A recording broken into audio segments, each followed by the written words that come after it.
EMT news സ്റ്റുഡിയോയിലേക്ക് സ്വാഗതം. പൗരത്വ ബില്ലിനെതിരെയും ഫാസിസ ജൽപ്പനങ്ങൾക്കെതിരെയും ഇന്ത്യയിൽ മുഴങ്ങിയ പ്രതിഷേധ ശബ്ദം ആസാദി.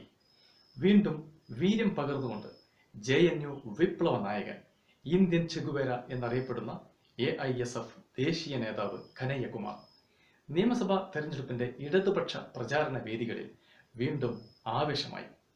ബഹുസ്വരതയുടെയും മതസൗഹാർദ്ദ ഐക്യത്തിന്റെയും വേരുമുറിക്കാൻ ഗുജറാത്ത് മോഡൽ അജണ്ടയുമായി NDA സഖ്യം വരേണ്ടതില്ല എന്നും ഇടതുപക്ഷം അതിനെ അനുവദിക്കില്ലെന്നും കനയ്യകുമാർ. മലപ്പുറം ജില്ലയിലെ ഏറനാട് മണ്ഡലത്തിലെ LDF സ്വതന്ത്ര സ്ഥാനാർത്ഥി KT അബ്ദുറഹ്മാന്റെ തെരഞ്ഞെടുപ്പ് പ്രചാരണവുമായി ബന്ധപ്പെട്ട് LDYF സംഘടിപ്പിച്ച യുവജന സംഗമത്തിൽ മുഖ്യാതിഥിയായി സംസാരിക്കുകയായിരുന്നു അദ്ദേഹം. ആസാദി മുദ്രാവാക്യങ്ങളുമായി കനയ്യകുമാർ സദസ്സിനെ JNUവിലെ സമരാഗ്നിയുടെ കാലഘട്ടങ്ങളെ അനുസ്മരിപ്പിച്ചു. സദസ്സ് മുഴുവനും ആസാദിയിൽ പങ്കുചേർന്നു. And why we talk about Azadi? Because we don't like Gulami. We don't want that anybody should impose Gulami on us. That's why we sing Azadi. If you want freedom from your problems, then you must loudly say Azadi. You want freedom from your problems? You must say Azadi.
കേരളത്തിൻ്റെ അത്ഭുതപൂർവമായ വികസന മുന്നേറ്റവും Covid മഹാമാരിയുടെ കാലത്ത് സർക്കാർ ജനങ്ങളെ ചേർത്ത് പിടിച്ചതും ഓർമ്മിപ്പിച്ച അദ്ദേഹം പിണറായി സർക്കാരിന് രണ്ടാം ഊഴം നൽകണമെന്നും അഭ്യർത്ഥിച്ചു.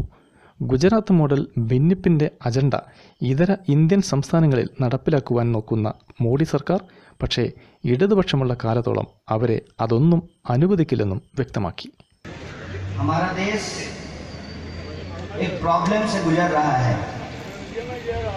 और जब हर तरफ एक डार्कनेस हो, we need rays of hope. They always opposed all kind of hegemony, whether it is social, political, cultural or economic. When country is facing through a great danger, जब देश एक समस्या से गुजर रहा है और ये जो वर्गीय फासिस्ट फोर्सेस हैं, ये एक तरफ नफरत फैलाते हैं, दूसरी तरफ जब लोग हिंदू मुसलमान के झगड़े में उलझे हों, मंदिर मस्जिद के झगड़े में उलझे हों, उसी वक्त ये देश की प्रॉपर्टी को अपने दोस्तों के हाथ में बेच देते हैं. വെറും കടലാസ് വികസനങ്ങൾ മാത്രമാണ് നരേന്ദ്രമോദി സർക്കാരിൻ്റേത്. വിലക്കയറ്റവും അഴിമതിയും GDP തകർച്ചയും മാത്രം പറയാനുള്ള NDA സർക്കാരിനെ കേരളത്തിലെ സർക്കാരിൻ്റെ വികസനങ്ങൾ കണ്ട് മാതൃകയാക്കാമെന്നും അദ്ദേഹം പറഞ്ഞു. यूनिटी इन डाइवर्सिटी को और डाइवर्सिटी इन यूनिटी को अगर हम सिर्फ इस मंथ की ही बात कर लें तो इस मंथ में गुड फ्राइडे भी आएगा, ईस्टर भी आएगा, होली मंथ ऑफ रमजान भी शुरू होगा, डॉक्टर बाबा साहब भीमराव अंबेडकर की बर्थ एनिवर्सरी भी होगी और हम लोग विशु भी सेलिब्रेट करेंगे.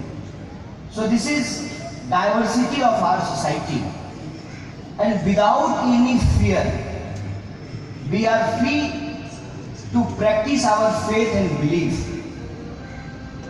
लेकिन हम ये देख रहे हैं कि स्लोली ग्रेजुअली तो जो वर्गीय फासिस्ट फोर्सेस हैं, इनका जो कम्युनल पॉलिटिक्स है वो पूरे देश में पावरफुल हो रहा है और उसको हम लोग कहते हैं गुजरात मॉडल, कि सोसाइटी को रिलीजन के आधार पे डिवाइड करो और जब सोसाइटी रिलीजन के आधार पे पोलराइज्ड हो जाए, रिलीजन के आधार पे डिवाइड हो जाए, तो लोगों के जो बेसिक राइट्स हैं उसको उनसे छीन दो. So in one hand government is trying to destroy the idea of welfare state, in another hand they are trying to destroy the harmony of society.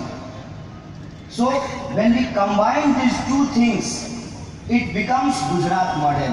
And I am telling you, the answer of Gujarat model is Kerala model. That's why here. And we appeal you, अमूमन in every 5 years, आप सब लोग सरकार को alternatively बदलते रहते हैं.